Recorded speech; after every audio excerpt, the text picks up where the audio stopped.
যুবক, আজকে তোমার চানাচুর বাদাম ভালো লাগে তাই তুমি বাজার দিয়ে আড্ডা করতেছো, ওই জায়গা ঘুরে ঘুরে নানানটা খাইতে মজা পাইতেছো, অজের মজা বুঝতেছো না। একদিন তোমার চক্ষু বন্ধ করে কবরে যেতে হবে। মর্দমারা সর্বসার দর খাবেদা গাছতে বেদারা কেউ রবতে আজজাহা। দুনিয়ায় যতক্ষণ আছে তোমার চোখ খোলা আছে, তবে তুমি ঘুমিয়ে আছো। আর যখন তুমি চোখ বন্ধ করে কবরে যাবা তখন তুমি সজাগ হবা।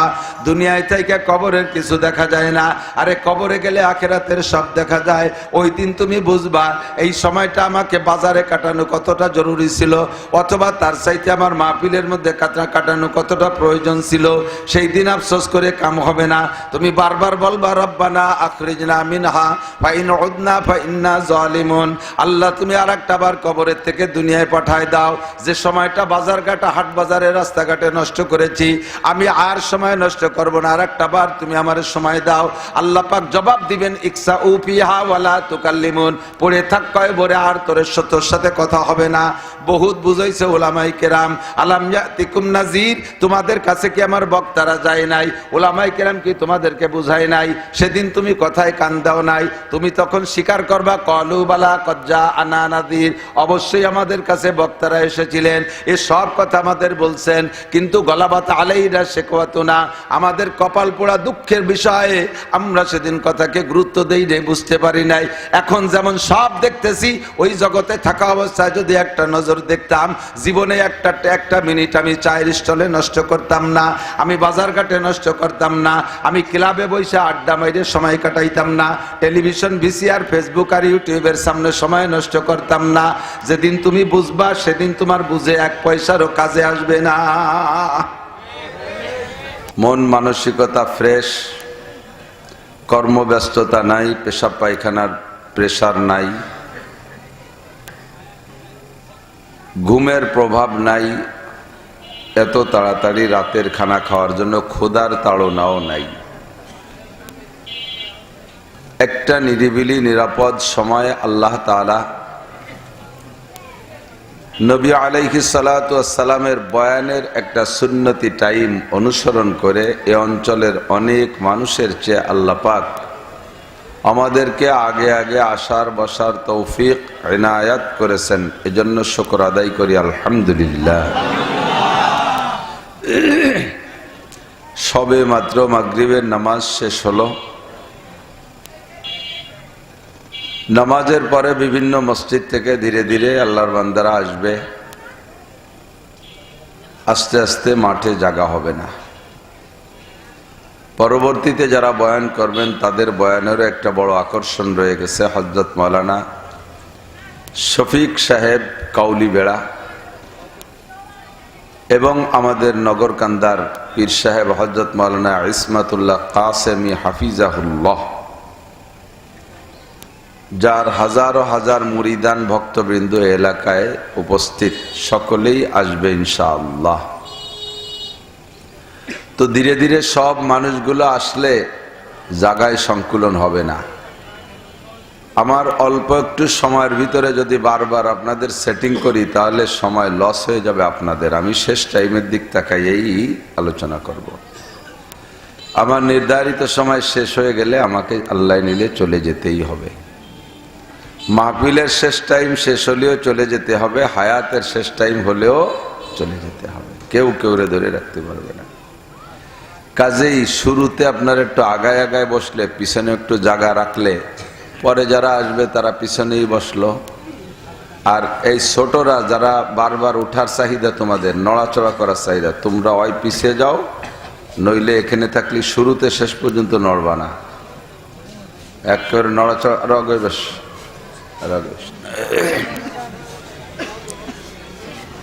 প্রত্যেকটা মাহফিলের সামনে দিয়ে এক কাতার এই ছোট মোটো কুচো কাছারা বসে, ওরা আওয়াজ বোঝেও না, শোনেও না, খালি উল্টো পাল্টা করে। আর বুঝমান মানুষ কজন দূরে সরে থাকে, সুযোগের সন্ধানে, যে ভালো না লাগলে যাতে পিছন দিয়ে উঠে চলে যেতে পারি, এই সুযোগ নিয়ে পিছনে বসে। আমি বলার পরে যারা আগায় আসছেন তাদের জন্য আল্লাহ তাআলা একটা ফজিলাত রেখেছে, তারা না আগানওয়ালাদের চেয়ে 500 বছর আগে জান্নাতে যাবে। জান্নাতে 500 বছর আগে যাইতে পারা যে কতটা ইনকাম মনা সেই দিন বুঝবেন। দুনিয়াতে তো বুঝতে পারতেছি না।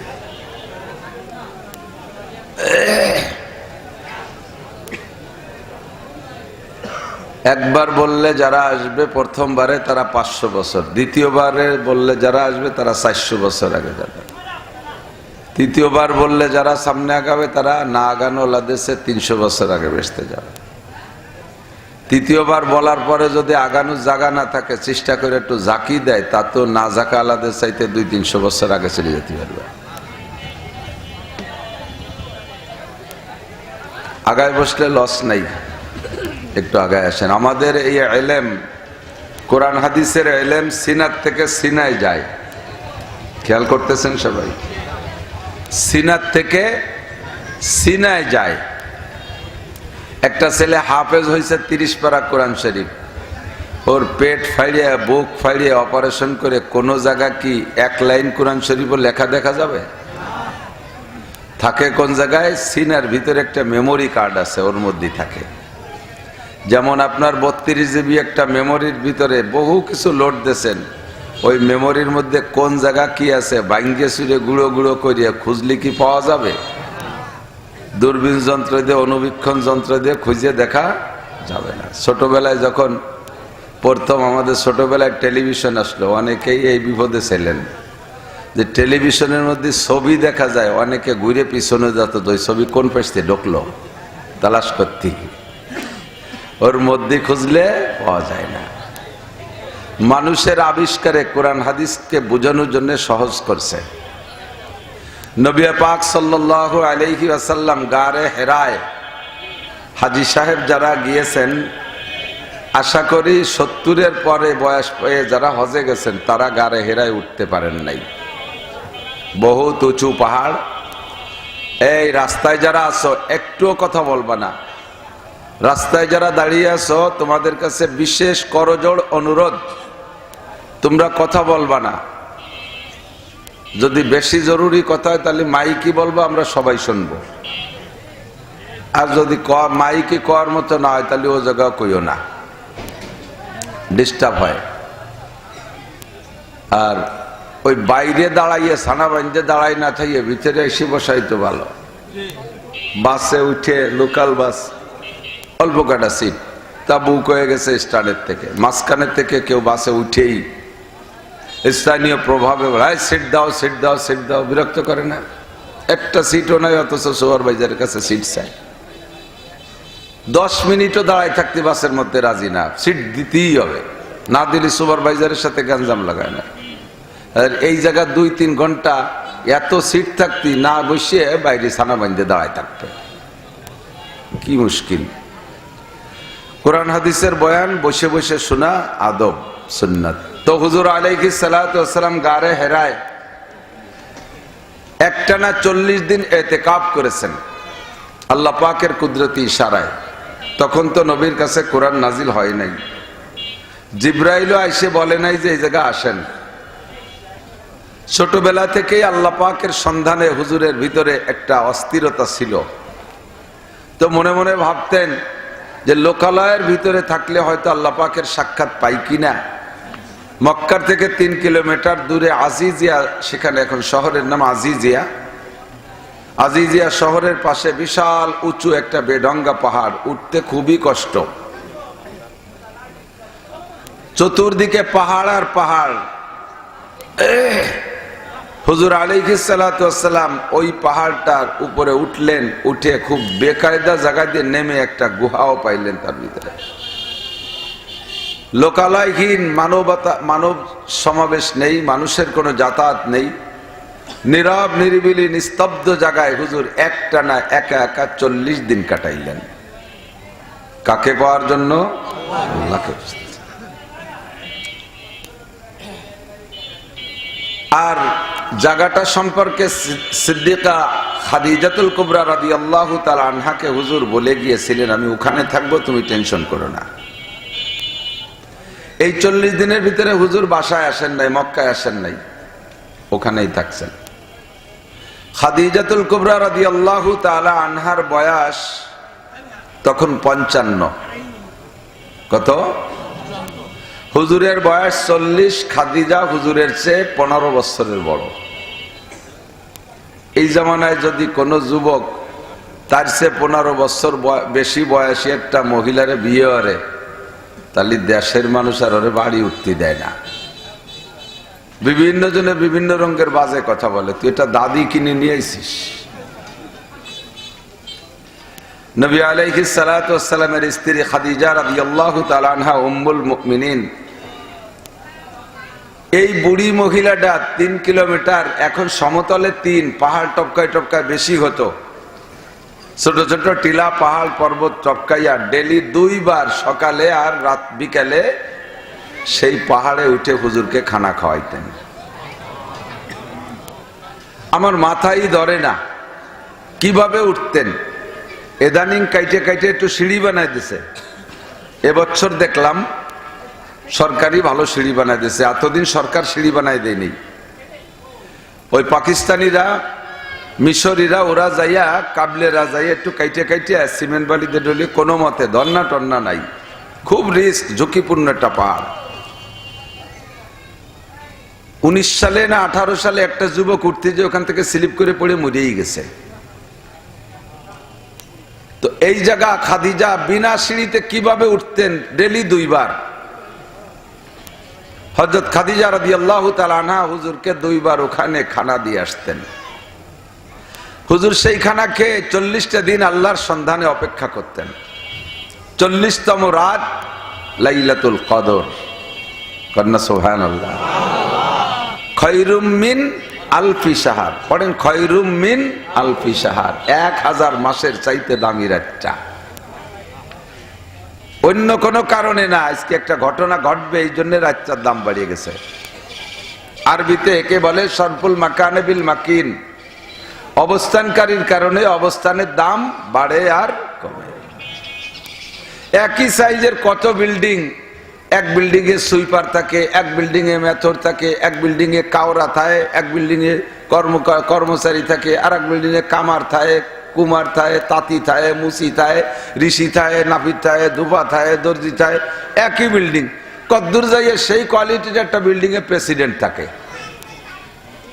এবার আগে যে কয় বিল্ডিং এর নাম কইছি ওর মধ্যে ঢুকতে কোনো টিকিট লাগে?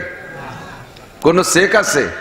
প্রেসিডেন্টের বিল্ডিং এ ঢুকতে খবর আছে, একই ইট বালি সিমেন্ট দিয়ে বানানো, ওই বিল্ডিংটার দাম বাইরে গেছে। মোড়ে মোড়ে চেক আপ, মোড়ে মোড়ে ইমিগ্রেশন, একেবারে পকেট জাইয়ে খালি না করে প্রেসিডেন্টের কাছে ঢুকতে দেয় না। আরো কয় মাস আগের থেকে সিরিয়াল দেয়া লাগে। পার্থক্য কোথায়? বিল্ডিং এর না, বিল্ডিং এর ভিতরে অবস্থানকারীর পার্থক্যের কারণে এই দামের পার্থক্য। ঠিক কি ঠিক না? তো এই রাতটার দাম বাড়িয়ে গেছে কেন? একটু পরেই হবে খেলা, গভীর রাত্রে, রাত দুপুরের পরে আনুমানিক হঠাৎ করে এক জোয়ান সামনে আসছে, পরিচয়ও দেয় নাই, আনা মানহুয়া, আমি কে তা বলে নাই। চতুর্দিকে নিঝুম অন্ধকার পাহাড়, রাতের চাঁদ, মাসের শেষ দিকে 21 অথবা 23 অথবা 25 অথবা 27 অথবা 29, এই রাতগুলো তো অন্ধকার বেশি থাকে। এমনি পাহাড়ি এলাকা, তার ভিতরে এমন অন্ধকার, এর ভিতরে হঠাৎ একটা লোক যদি আসে ওই জায়গা কোনো পরিচয় ছাড়া, ভয় পেয়ে মরারই তো কায়দা। হুজুর প্রাথমিক ভয়ও পেয়েছেন, ভয় পাইয়া সামনে এসে ওই লোকটা বসছে, ভয় পেয়ে বসে রয়েছে। আইসে আর কোনো কথা নাই, যুবক আমার দিক তাকাও, শোনা, তোমরা ওদিক দেখো না, তো শ্রোতারা আসবে, বক্তারা না, বক্তা তো আমি। আইসা হুজুরকে বলতেছে ইকরা, এর কোনো কথা নাই, ইকরা পড়েন। হুজুর কেজিতে পড়ে নাই, কিন্ডারগার্টেনে পড়ে নাই, নুরানি মক্তবে পড়ে নাই, প্রাইমারিতে পড়ে নাই, হাই স্কুলে পড়ে নাই, কলেজে পড়ে নাই, ক ব ট পড়ে নাই, এবিসিডি পড়ে নাই, আলিফ বেতেছে কোনো জায়গা জীবনে কের কাছে একটা অক্ষর পড়ে নাই। এই লোকটারে আইসে হঠাৎ কয় ইকরা। তো হুজুর কি জবাব দেবেন? হুজুর আরবি ভাষী, তো হুজুর বলে মানাবি কারি, আমি তো পড়তে পারি না। সুম্মা কালা ইকরা, আবার কে না পড়েন, আবার কে মানাবি কারি, আমি বললাম না পড়তে পারি না, পড়া শিখি নেই। সুম্মা কালা ইকরা, এই পাশে কথা কয় কারা, জালারি দুনিয়ার জাদি কয় লাঠি নিয়ে যদি দক্ষিণ পাশে বেরিও, এই যে গ্যাস জুড়বি এনে দেশ কেনে, আবারও কথা কয়, ওরা টেরি পাচ্ছে না কাকে কয়, একজন পরিবেশ নিরিবিলি না হইলে ওহি আসে না। হুজুরেরও জায়গা ওহি এমনি এমনি আসে নাই, পরিবেশ নিরিবিলি হইয়া। ওহির বয়ানের সময় নিরিবিলি না হইলে উপর থেকে কথা আসে না। তো জিবরিল আলাইহিস সালাতু ওয়াস সালাম তিনবার যখন বললেন ইকরা, হুজুর তিনবার জবাব দিলেন মা নবী কারি পড়তে পারি না। ফাগাত্তা জিবরাইল মা সাদরিহি, দেখলেন যে এভাবে হবে না, বুকের সাথে জড়াই ধরে একটা চাপ দেছে, হালকা চাপ না, ভালোই চাপ দেছে। দুটো নরম কাদারে যদি মিশাইতে চান একটু সোয়াই দিয়ে ছাড়িয়ে দিলে যার যার কায়দায় ভরি যাবে না। যদি একটার সাথে একটা লাগাইতে হয় তাহলে পরিমাণ মতো একটা চাপ দিতে হবে। আবার চাপটা যদি জোরে দেন তাহলে ছেড়াই বেড়াই নষ্ট হয়ে যাবে। তাহলে মাপের চাপের একটা মাপ আছে না, সেই মাপ মতো একটা চাপ দিছে, তাতে হুজুরের ভিতরে মনে হচ্ছে যেন পাজরের হাড় ভাঙ্গিয়ে ঢুকে যাচ্ছে।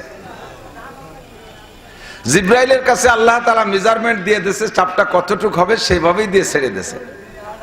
চাপ দিয়ে ছেড়ে দেওয়ার সাথে সাথে সিনার আমল সিনার সাথে জয়েন্ট হয়ে গেছে। এবার ইকরা শুধু পড়তে বলছে আর হুজুর পড়া শুরু করছে, ইকরা বিসমি রাব্বিকাল্লাযী খালাক খালাকাল ইনসানা মিন আলাক ইকরা ওয়া রাব্বুকাল আকরাম আল্লাযী আল্লামা বিল কলাম আল্লামাল ইনসানা মা লাম ইয়ালাম। একটু বলি সুবহানাল্লাহ। পাঁচটি আয়াত হুজুরের জবান থেকে বের হইল, বাকি পুরো 30 পারা কোরআন শরীফ জিব্রাইলের সিনার থেকে হুজুরের সিনার মধ্যে ঢুইকা গেছে। ওই রাতে পুরো 30 পারা কোরআন শরীফ নবী পাকের সিনার মেমোরিতে ঢুইকা গেছে। আমরা এই ওয়াকিয়াগুলো জীবন ভরে বলি।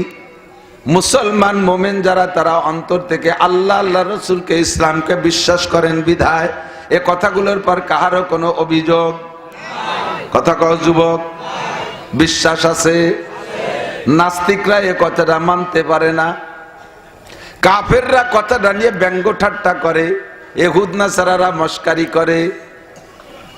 তাদের প্রস্তাব হলো মুসা আলাইহিস সালামের কাছে আল্লাহ কিতাব দিয়েছে, নাসারাদের দাবি, ইহুদিদের দাবি, ইহুদিদের দাবি মুসারে আল্লাহ কিতাব দিয়েছে। আমাদের নবী মুসা, তাকে আল্লাহ কিতাব দিয়েছে আসমান থেকে নিজ হাতে লেখা। ঈসা আলাইহিস সালামকে আল্লাহ পাক কিতাব দিয়েছে জিবরাইল আলাইহিস সালামকে সামনে বসায় পড়াইয়া। এভাবেই তো কিতাব পাইতে হয়, এভাবেই তো লেখাপড়া করতে হয়। সিনার থেকে সিনার মধ্যে এলেম যায়, এটা একেবারে গাঁজাখড়ি ভাও কথা। এই কইয়ে ঠাট্টা আরে বস্তা বস্তা বই পড়াইয়া পারি না পাশ করাতি, আর সিনের সাথে চাপ দিয়ে সব পড়াইয়া আলেম বানাই দিছে। আমরা বলবো ফামা জবাবুকুম ফাহুয়া জবাবুনা, তোরা যে জবাব দিবি আমরা সেই জবাব দেব। দুইটা মোবাইলের একটা মোবাইল অনেক দিন আগে কিনা, তার ভিতরে একটা মেমোরি আছে 32 জিবি। 10 বছর পর্যন্ত এই 32 জিবি কে লোড দিয়েছেন, গান দিয়ে, গজল দিয়ে, ওয়াজ দিয়ে, নাটক দিয়ে, পাঠক দিয়ে, ইত্যাদি দিয়ে লোড দিয়েছে। 10 বছর পরে যে মোবাইলটা কিনে নতুন মেমোরি ঢুকাইছেন, ওটাও 32 জিবি, এইটা বিলকুল খালি আছে। এবার এই লোড দিয়া মেমোরির যত ভিতরে যা কিছু আছে ওই নতুন মেমোরির মধ্যে ঢুকাইতে ব্যবস্থা আছে না নাই? আরো তো 10 বছর লাগবে। এইটারে লোড দিতে যে 10 বছর লাগবে, এর ভিতরে যা আছে ওইটার মধ্যে নিতে তো 10 বছর লাগবে। 10 বছর লাগবে। সিস্টেম কি? এরে ওয়ান করে দেবে আর ওরে সামনে বসায় রাখবে, ও শুনে শুনে মুখস্থ করবে, তাহলে তো 10 বছরই লাগবে। ব্লুটুথ কানেকশন দিয়ে একটার সিনের সাথে মিশিয়ে কিছুক্ষণ শোয়াই তুলি, এর ব্যাটের মধ্যে যা আছে সব ওর ব্যাটের মধ্যে যায় কি যায় না? এই টু তালারা কইস কা যুবকরা তো ভালো বোঝে। তুই রে করছিস রাগস্য কিছু না, মোহাব্বত করে। এর মেমোরিতে যা আছে ওর মেমোরিতে দুডেরে একসাথে শোয়াই তুই এক বালিশি মাথা দিয়ে কোন ভাগে দিয়ে চলে গেছে। হে দুনিয়ার বিজ্ঞানী, তোমার এতটুকু একটা মাথা, ওর মধ্যে হয়তো 100, 150, 200, 250 গ্রাম গিলু হবে, পটাখানি গিলু, তাই যদি তুমি এমন আবিষ্কার করতে পারো যে দুইটা জড় পদার্থ, এটা মোবাইলেরও ক্ষমতা নাই নড়াচড়ার, ও মোবাইলেরও কথা বলার ক্ষমতা নাই, দুইটাই জড় পদার্থ, একটার সিনার থেকে যদি আর একটার সিনার মধ্যে তোমাদের মেধা দিয়া ব্লুটুথ কানেকশন দিয়ে নিতে পারো, আর আহকামুল হাকিমিন আল্লাহ পাক রব্বুল আলামিনের কুদরতি সিস্টেমে জিব্রাইলের সিনার মেমোরি থেকে মুহাম্মাদুর রাসূলুল্লাহর সিনার মেমোরির মধ্যে 30 পারা কোরআন শরীফ যাইতে পারে কি পারে না? ফামা জবাবুকুম ফাহুয়া জবাবুনা, তোমরা যেই জবাব দেবা আমরা সেই জবাব দেব। বলো তোমরা কোন সিস্টেম? কয় তোমাদের সিস্টেম আইছে 1400 বছর পরে, আর আমাদের সিস্টেম হাজার হাজার বছর আগে আল্লাহ পাক তৈরি করে রেখেছে। বলতে চাইছি এজন্য গল্পটা বললাম, বক্তার শ্রোতা যত কাছাকাছি হবে সিনাটা তত কাছাকাছি হবে, কথার ক্রিয়া তত ভালো হবে। আর যত দূরে থাকবেন তত সিনার থেকে দূরে থাকলে মেমোরিতে কানেকশন কম হবে। এই জন্য বলি মাঝে মাঝে একটু আগায় বসবো। রাজি আছেন ইনশাআল্লাহ? একটু জিকির করি মাগরিব লা ইলাহা ইল্লাল্লাহ, লা ইলাহা ইল্লাল্লাহ। একবার লা ইলাহা ইল্লাল্লাহ পড়বেন 4000 নেকি পাইবে। আল্লাহু আকবার। ও দোস্ত, ফাসাউফা তারা ইদান কাশাফাল গুবারো আপারাসুন তাহতা রিজলিকা আম হিমারো। উদাহরণগুলো মনে রাখবা শোনা, এ সব উদাহরণ কিতাবে লেখা থাকে না, এগুলো আল্লাহ পাক রব্বুল আলামিন যারে যেমন শিখাইয়া দেয়, একদিন তোমার কাজে লাগবে। উদাহরণ মনে রাখবা, ফাসাউফা তারা ইদান কাশাফাল গুবারো আপারাসুন তাহতা রিজলিকা আম হিমারো। এ যুবক, আজকে তোমার চানাচুর বাদাম ভালো লাগে তাই তুমি বাজার দিয়ে আড্ডা করতেছো, ওই জায়গা ঘুরে ঘুরে নানানটা খাইতে মজা পাইতেছো, এই অজের মজা বুঝতেছো না। একদিন তোমার চক্ষু বন্ধ করে কবরে যেতে হবে। মর্দ মারা সর্বসার দর খাবেদা গাছতে বেদারা কেউ রবতে আজজাহা। দুনিয়ায় যতক্ষণ আছে তোমার চোখ খোলা আছে তবে তুমি ঘুমিয়ে আসো, আর যখন তুমি চোখ বন্ধ করে কবরে যাবা তখন তুমি সজাগ হবা। দুনিয়ায় থেকে কবরের কিছু দেখা যায় না, আরে কবরে গেলে আখিরাতের সব দেখা যায়। ওই দিন তুমি বুঝবা এই সময়টা আমাকে বাজারে কাটানো কতটা জরুরি ছিল, অথবা তার চাইতে আমার মাহফিলের মধ্যে কাটানো কতটা প্রয়োজন ছিল। সেই দিন আফসোস করে কাম হবে না। তুমি বারবার বলবা রব্বানা আখরিজনা মিনহা ফাইন উদনা ফাইন্না জালিমুন। আল্লাহ তুমি আর একটা বার কবরের থেকে দুনিয়ায় পাঠায় দাও। যে সময়টা বাজারঘাটে হাট বাজারে রাস্তাঘাটে নষ্ট করেছি আমি আর সময় নষ্ট করব না, আর একটা বার তুমি আমার সময় দাও। আল্লাহ পাক জবাব দিবেন ইকসা উফিহা ওয়ালা তুকাল্লিমুন, পড়ে থাক কয়বরে আর তোর সাথে কথা হবে না। বহুত বুঝাইছে উলামায়ে কেরাম, আলাম ইয়াতিকুম নাজির, তোমাদের কাছে কি আমার বক্তারা যায় নাই? উলামায়ে কেরাম কি তোমাদেরকে বুঝায় নাই? সেদিন তুমি কথায় কান দাও নাই, তুমি তখন স্বীকার করবা কলু বালা কজ্জা আনা নাদির, অবশ্যই আমাদের কাছে বক্তারা এসেছিলেন, এ সব কথা আমাদের বলছেন, কিন্তু গলাবাত আলাইরা শেকওয়াতুনা, আমাদের কপাল পোড়া দুঃখের বিষয়ে আমরা সেদিন কথাকে গুরুত্ব দেই নাই, বুঝতে পারি নাই। এখন যেমন সব দেখতেছি, ওই জগতে থাকা অবস্থায় যদি একটা নজর দেখতাম, জীবনে একটা মিনিট আমি চায়ের স্টলে নষ্ট করতাম না, আমি বাজারঘাটে নষ্ট করতাম না, আমি ক্লাবে বসে আড্ডা মাইরে সময় কাটাইতাম না, টেলিভিশন ভিসিআর ফেসবুক আর ইউটিউবের সামনে সময় নষ্ট করতাম না। যেদিন তুমি বুঝবা সেদিন তোমার বুঝে এক পয়সারও কাজে আসবে না।